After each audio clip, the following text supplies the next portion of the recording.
are listening to the Barbra Show, the place where we discuss all that really matters. We will cover all you need to know about lifestyle, health, spirituality, and plus so much more. Are you ready? Let's dive in.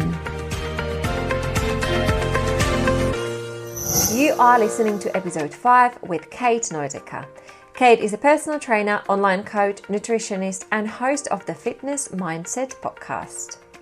In 2013, Kate was diagnosed with PCOS, which started her passion for studying evidence-based nutrition. Kate is passionate about helping women to take control of their bodies and become strong, confident, and healthy. In this episode, we will talk about life with PCOS and the best way how you can get this diagnosis under control.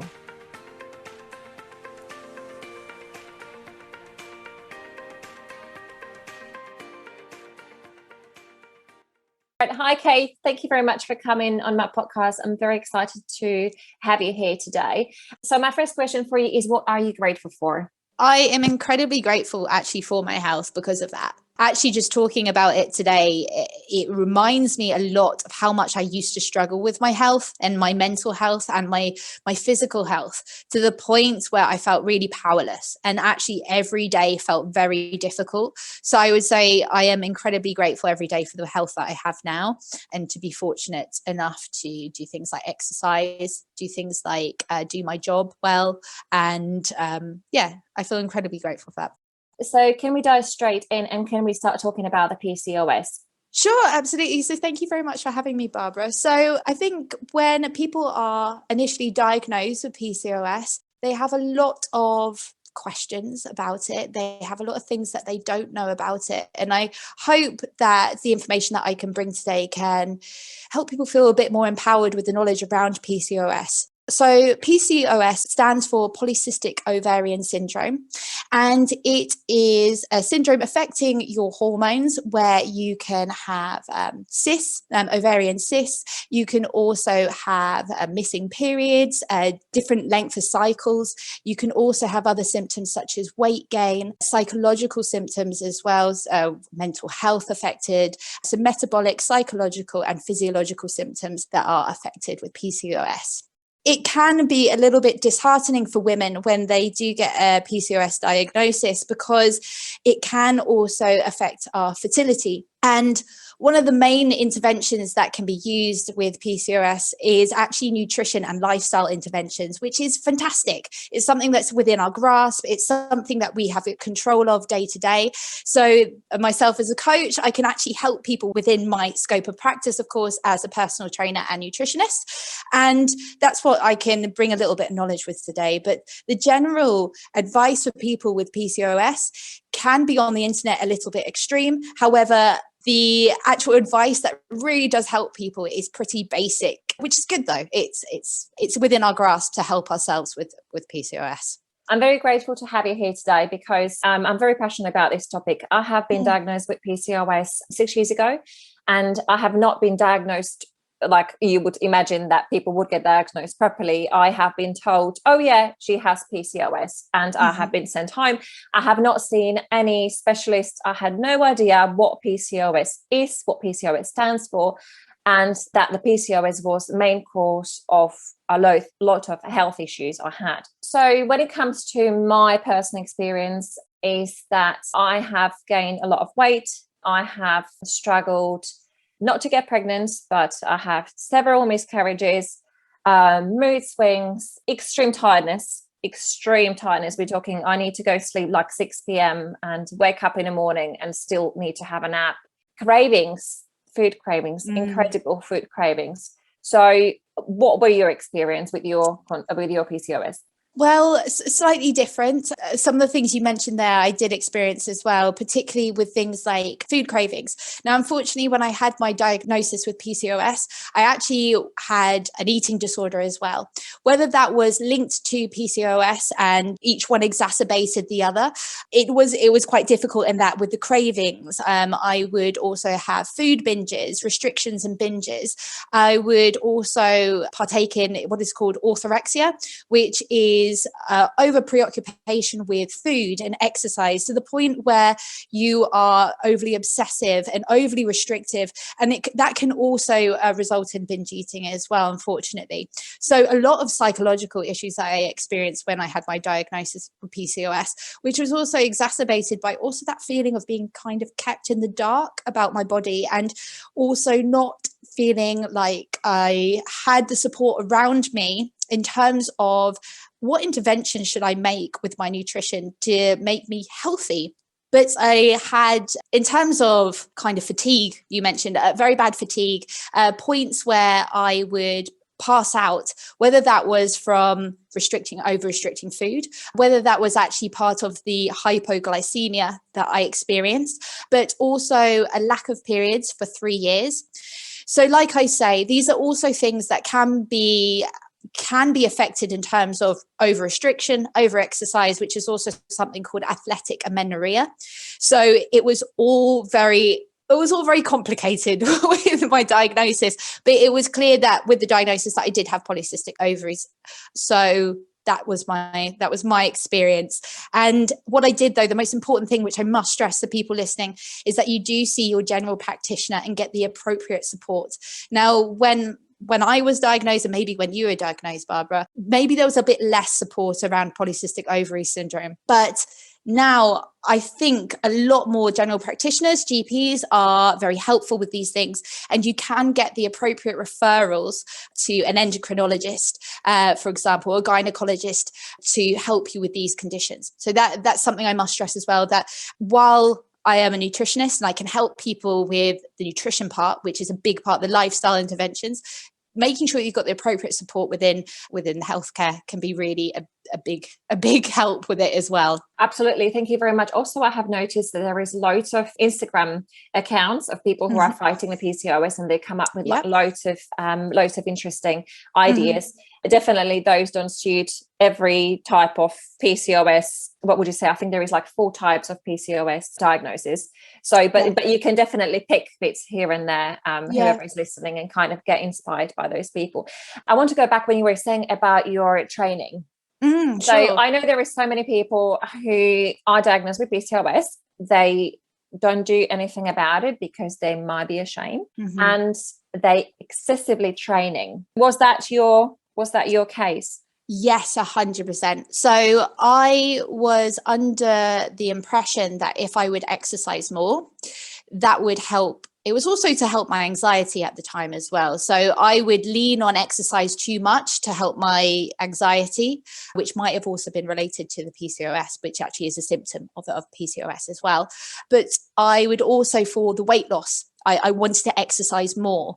But unfortunately, because of some of the intricacies of polycystic ovarian syndrome, it can exacerbate symptoms if you exercise too much for certain populations, for certain people. It can actually exacerbate the symptoms. So yes, for myself, I would wake up in the morning and go on a 5K run 6 days a week with 1 rest day. I was also a professional dancer at the time, and then I would dance all day. And I think at this point, it's safe to say that was probably really exacerbating the symptoms that I had. And I would be under pressure to lose weight, then I'd exercise more. And then, for example, in that industry, I have more pressure on me to lose weight. And I'd be like, but I'm trying really hard. I'm exercising more and nothing's happening. And it was frustrating. It was very frustrating. But you know, as time goes on, as you learn more things, actually a moderate approach to exercise can be far more beneficial for PCOS, for sure. How about the food? You said that you were binging and you were excessively eating. Yeah, the root of that really was I would be so at a loss about the information of what to do with my diet that I would spend a lot of time Googling things and a lot of time looking for different advice, like what's the answer, because you feel desperate. You know, you want that answer to why is my body like this? Why am I different? And I would Google, what am I supposed to do? To the point where there's a lot of elimination diets, and I would try a lot of eliminating certain food groups, especially carbohydrates, to the point that I was scared of, you might be aware of an insulin response to food. So when we have a spike in insulin, what that can do is it can lower our blood sugar. So I was so worried about this insulin spike and that I was actually insulin resistant that I would avoid all carbohydrates. And then it got to a point that I read, oh no, protein, that can spike your insulin as well. I'm going to cut out protein then, to the point that I eliminated so much. It's almost silly to say. I can laugh about it now, but I would probably just eat almonds one day, for example, which sounds crazy, right? To just eat almonds in a day. But I was so desperate to be in control of my nutrition that that's what I thought was right.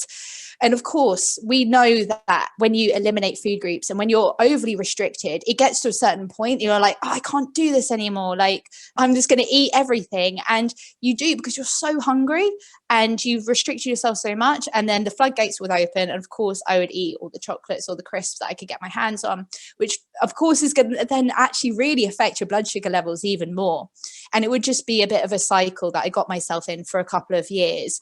So that was probably the nutrition part, which, to be honest, it sounds a bit dire, speaking about it, but I laugh about it because it started my interest in nutrition. It started me learning about it a lot more. And therefore, it actually started my career in a way that I was that eager to learn about nutrition. And that's why I can help people now with nutrition as well. So it sounds really depressing, but actually it's quite positive in my point of view. Fantastic. So can we go back a little bit before we dive into the diet and nutrition? What does happen to our body? So there are reproductive implications, there are metabolic implications and psychological implications. So the reproductive ones can be menstrual dysfunction, hyperandrogenism, and this can lead to the infertility, and this can lead to pregnancy complications. The metabolic implications can be insulin resistance with some people. It depends with PCOS. Like we spoke about, there's different types of PCOS, which can have increased risk factors for type 2 diabetes, cardiovascular disease, and also there's the psychological effects, which can be the anxiety, the depression, and mental health implications as well. Another thing that can happen with PCOS is hirsutism, the growth of hair in places where we're not used to, which can be quite challenging for people as well. The weight gain is also something that can happen as well as a response to all these things as well. So I hope that answers your question in terms of what actually is happening in our body. It's very different for different types of people. So there's different types of PCOS. So there's the hyperandrogenism, the anovulation, and the polycystic ovaries, which sort of all contribute to different types of polycystic ovary syndrome. Let's talk about the mental health, depression, anxiety, uncontrolled anger, aggravation in some situations. So that can be linked to PCOS. Yeah, so I think with the fluctuating hormone levels that we have as a woman normally, we do have increased stress levels at certain times in the month. Sometimes this can be exacerbated with people with PCOS. Sometimes it can mean that people suffer from more anxiety, more depression, for example. And however, like I say, it's all very individual. And what can happen with people who have extreme PMS symptoms, you can have something called premenstrual dysphoric disorder, PMDD, which is heightened anxiety, heightened depression at that time.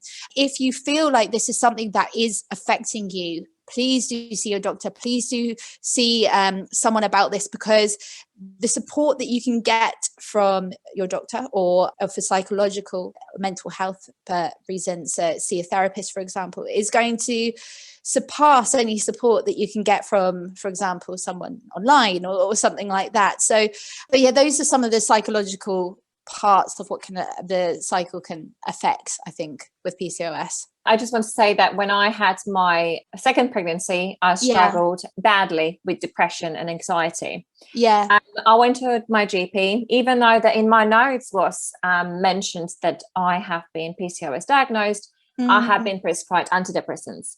Okay. So they kind of numb the depression and they numb the anxiety, but they haven't sorted it out. However, when I looked into what PCOS was and I have removed sugar from my diet, suddenly I haven't experienced anxiety or depression. So can you talk a little bit more about the insulin resistance and the effects of sugar on our body, especially when we do suffer with PCOS? Sure, absolutely. So insulin resistance is something that affects some people with PCOS especially, and it can affect also people with type 2 diabetes, for example. So when we are insulin resistant, it's not that we have more insulin, it's more that our receptors to insulin, if you imagine it like a lock and key, they're not as efficient anymore. So when we're insulin sensitive, we are super efficient at getting carbohydrates into the muscle, glycogen into the muscle. However, if our lock and key isn't as receptive, then we're actually it's a little bit more difficult to get the glycogen into the muscle, the glucose into the muscle to store as glycogen. And therefore what happens is we have higher blood sugar. And what happens is then we can have an insulin response that can be too great, which then sends the high and lows. So that's insulin resistance. Now, in terms of sugar's effect on that, if you were, for example, a super insulin sensitive athlete, you could probably get away with eating loads of sugar. You might see athletes like eating Mars bars and this kind of thing after they've been training. And that's not really the end of the world for them because they're really good at shuttling that energy into their muscles. However, people who have insulin resistance, they're not so good at that. So it doesn't mean that we have to eliminate sugar altogether, although, you know, some people find that helpful, like you said yourself, but it does mean that we need to have a more moderate approach to sugar and focus more on more whole grains, for example, more whole carbohydrates, so higher in fiber essentially. And what that means is there's a slower raise in blood sugar, which means our blood sugar level is a little bit more stable. Now, this is specifically in relation to populations that have insulin resistance, maybe PCOS, that they need to pay more attention to these things slightly more. That doesn't mean that people need to eliminate anything. And I would say for the general public who don't have any of these problems with blood sugar regulation, they might not have to pay as much attention to it. It's striking that balance that's right for you individually in terms of how your moderate approach to sugar, depending how free you need to be with sugar and how restrictive you want to be in terms of your symptoms. But yeah, it's very individual. But I hope that kind of explains it in kind of a insulin resistance. It's quite a tricky topic. So I hope that kind of explains it a little bit. What I think is scary over here is that many women with the PCOS do get offered hormonal treatment from the doctors. And obviously we do know now that there is alternative way of treating PCOS and how we can manage it. So can you talk a little bit more about that? Because I said myself, because I got offered hormonal treatment and I said no to it. And I'm kind of trying to find the natural way of reducing the symptoms. I would say it's incredibly individual, and I wouldn't want to interfere with people's hormone therapy being, it seems a bit funny that I look, at the end of the day, I'm just a personal trainer and a nutritionist who's had PCOS and knows, I've read a lot about it. I am a qualified nutritionist, so people can know that the information that I give on nutrition and fitness, for example, these are all helpful things. In terms of the hormonal interventions, however, that is something I honestly don't know as much about. And it would be a little bit, I don't want to overstep the mark in terms of the information that I know and say the wrong thing, I think is however, there are ways how you can reduce the PCOS symptoms using a right food or exercise. Entirely. And that's 100% true. And that, yes, okay, I can talk about the nutrition and the fitness part of things, which is actually incredibly helpful in terms of PCOS. So, however, finding the right fitness and nutrition advice is incredibly important. There are slightly less evidence-informed, less evidence-based ideas that I would say it's important that I talk about, because it's important that people stay clear of these things. So, for example, if you were to look online for advice about PCOS, and there is information about doing hormonal therapy that you are deciding to do without the care of your GP, without the care of an endocrinologist, a gynecologist, then I would say probably stay clear of that.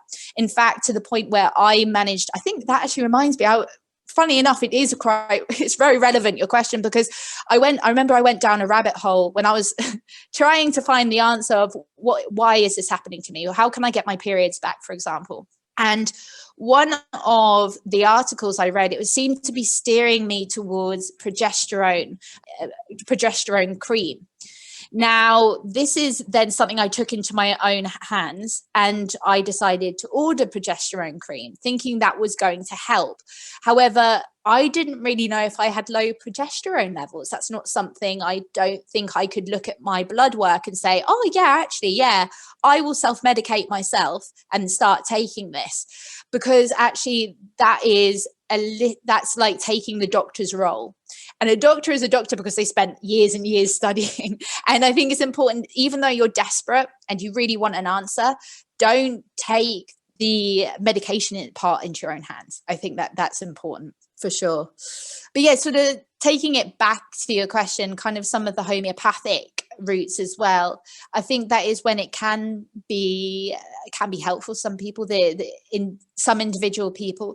However, it's keeping it evidence-based in terms of supplementation, the supplements that do work. And a lot of them are the basic supplements we do, general knowledge we do know work. But yeah, keeping it so that it's evidence-informed, evidence-based is always a good thing to do, I'd say. What supplements would you recommend? Absolutely. So what I say with supplements is always use a food first approach, which I'm sure you know. We use food first to make sure that we have a vast array of different micronutrients, macronutrients in our diet, and that it's balanced. So we can talk more about that obviously as well. But in terms of supplementation, inositol is something that can be incredibly helpful for people. It's something that someone called Martin McDonald actually brought to my attention 3 to 4 years ago on his social media accounts. So he is probably one of the main proponents for inositol supplementation online. So I really recommend that people do check out some of his social media information, because he actually carried out research on PCOS. So he's a fantastic person to look at, who is evidence-based, a credible source. So inositol is very helpful for women because it can help with that blood sugar regulation. It can help with the cravings. It can help with the weight management side of things. The unfortunate thing with women who have PCOS is that there has been research that some women with PCOS have a lower basal metabolic rate. So that's the amount of calories that we burn at rest. Not everyone, but I think it was 40% of the women showed that they had a lower metabolic rate. Now, what this means, though, is it can make weight loss a little bit harder. Not impossible, but it can make it a little bit harder. Supplementation like inositol is not going to be the be-all and end-all in terms of us managing symptoms, but it can greatly help the lifestyle changes that we make, like the nutrition and the exercise. So when I talk about supplementation, I like to explain it like a pyramid. So the big chunk at the bottom is going to be our nutrition, and then we've got things like exercise, and at the top we've got things like we've got our supplementation as well. So these are the things that, in importance, supplementation is like the icing on top of the cake when it comes to management of nutrition and fitness. Fantastic. So let's talk about the diet and the right food for people who suffers with PCOS. So when it comes to the right food for PCOS, what I like to advocate to people is that there are no right or wrong foods for our diets. However, women who have PCOS, it means that we sometimes need to pay a bit more attention to our diet than the average Joe who has very good blood sugar regulation, is very insulin sensitive, for example. So the majority of your diet should be whole grains. So taking an 80-20% approach to our diet, which I'd recommend to actually general population. So 80% whole grain foods, high protein diet, and making sure we've got lots of fruit and vegetables. And when I say whole grain foods, I mean things like legumes, lots of brown bread, for example, brown pasta.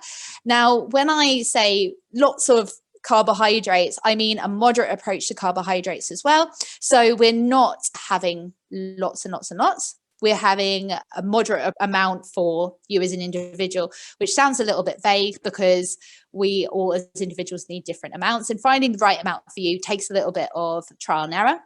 Having a high protein diet and making sure that your diet isn't too low in fat. It's actually been shown to be beneficial to have a moderate approach to fat in your diet as well. Now, people can get awfully confused in terms of, should I have a higher fat diet? Should I have a low carbohydrate diet? Now, the research shows that when people were trying to achieve weight loss with PCOS, that actually it doesn't matter too much which one you go for. So the results long term actually showed that it's really down to the individual. So finding the right approach for you is really important. It's also been shown that in terms of energy balance, so the amount of calories we eat, having, if for weight loss, having a slight energy deficit is going to be more beneficial than taking your calories way down low, because that can mean it can exacerbate things like fatigue, low energy, irritability, sleep, for example. And these are all very key components to PCOS management as well. So having a slight energy deficit can be beneficial, or a weight maintenance, should that be something that you want to achieve. It's been shown that reduction in weight can be beneficial for PCOS management.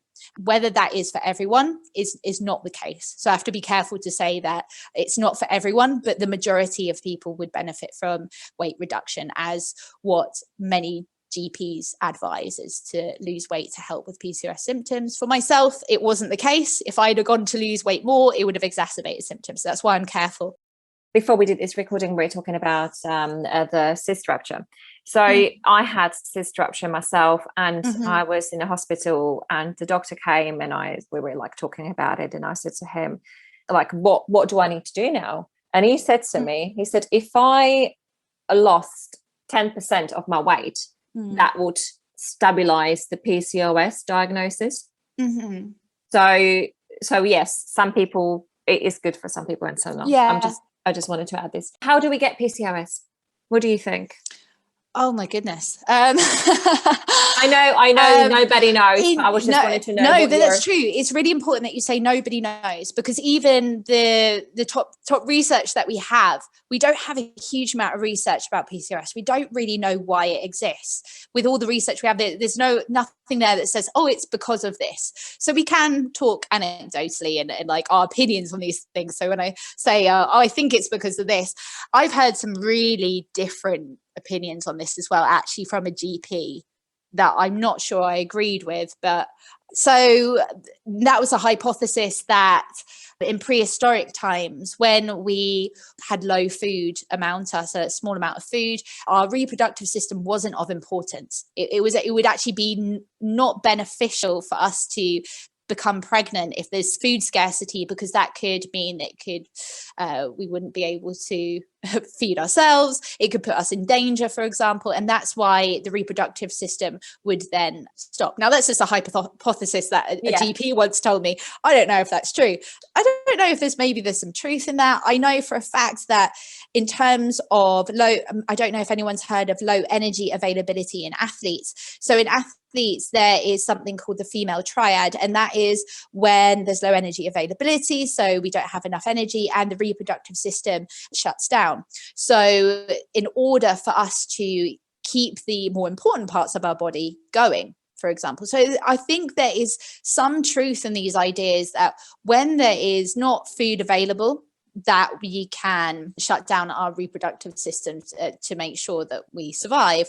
However, that doesn't really make sense in terms of women who are perhaps struggling with their weight, who are perhaps overweight and don't have food scarcity. So that's a hypothesis I'm really not sure of as well. So sure, I don't know. I have heard that PCOS is caused by too much stress. Yeah. Or if you get abused by your partner. Okay. Yeah, so some like from a psychological point of view, but obviously nothing has been proven. We don't know. Of course. We don't know how it started, but I was just wondering what were your thoughts on that? My other question is, Can PCOS be reversed or cured? Anecdotally, from my experience and from some clients, for sure. Yes. And I think that's what some people listening might be also wanting to hear. Like, do you have power over your symptoms? Are they controllable? Now, I've managed to control my symptoms very well now for the last 3 years. It doesn't mean that I don't have PCOS anymore. It really depends. I haven't been for tests recently. But in terms of my management of the symptoms, I would say it is greatly improved to the point that it isn't a big part of my life anymore. It doesn't affect my life negatively. Now, how people do that is incredibly individual, but there is definitely light at the end of the tunnel for some people who feel like they don't have hope in that scenario. It is manageable. You can have a good life with PCOS. It's totally possible. There is light at the end of the tunnel. Can we talk about oily skin and those very, very not nice pimples people struggle with who have PCOS? Yeah, so I think for that, I would be inclined to say consult your GP again. In terms of relation to nutrition, you may well find that certain things do exacerbate that particular symptom. Now, without getting overly perceptive of your nutrition, getting obsessed with noting things down, perhaps have a look at different things that cause negative symptoms for you with acne, and see if there's any different triggers that seem to happen regularly, so you can see any pattern. You can do that with a food diary. You can say, okay, well, I had particularly bad skin this day and it seems to be around this particular food. It means that you shouldn't demonize foods. However, gaining that control around how your nutrition affects your skin, and then if you do find that, okay, there is a link, there seems to be a link, I would say see if you can get a referral to a dermatologist if it is something that is really negatively affecting your quality of life, for sure. But in terms of nutrition, making sure that you've got a nice array of micronutrients. And in terms of supplementation, I think the inositol is a big thing as well that can help with that as well. So there are some other supplements that have been shown to help with these things, like, for example, vitamin D, which I'm sure quite a lot of people take anyway, in terms of it helping our insulin sensitivity. Omega-3s can also really help as well. So perhaps including omega-3s, which I'm sure a lot of people include as well, actually. So cod liver oil can be beneficial as well. But yeah, make a diary. I think with the skin thing can make you feel a bit more power over it then. Is this true? Are women whose mother or sister has PCOS or type 2 diabetes more likely to develop PCOS? Is that true? In terms of the research that's there, I'm not sure if there's any research with that. However, anecdotally, in terms of in my family, yes, there's PCOS in my family. So that's just my experience. There's also been stories that I've heard that other people have had that as well. So when I say anecdotally, I mean, there's not a huge amount of evidence there that we have for PCOS anyway. I'm always very careful to say these things. However, it seems that could be the case, but I'm not sure on that one. Thank you very much. Cool. Thank you so much. It's been great. Thank you. So where can listeners find you and get in contact with you? Sure, absolutely. So probably best is Instagram. So that's where I upload the majority of my content. So that would be at Kate Neudecker, and then www.kateneudecker.com. And for my podcast, it's the Fitness Mindset Podcast with Kate Neudecker, which I have semi-regular guests. I try to be more regular getting people on, but pandemic does affect certain things, doesn't it? So that's where you can find me anyway. Thank you very much. Thank you. Thank you for listening. I hope you have enjoyed this episode and that you have gained a lot of information. As I have just launched this podcast, I have decided to give 2 lucky listeners a free psychic reading each month for the period of next 3 months.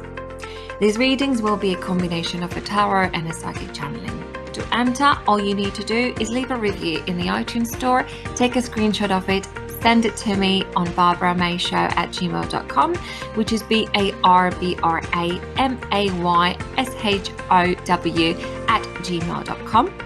As you may already know, reviews are very important for podcasts, and they will help podcasts to expand and direct the important topics discussed to the appropriate audience. At the end of every month, I will announce the winner on my Instagram, which is at the Barbra May Show. So keep your eyes peeled, and I cannot wait to see you on the next episode.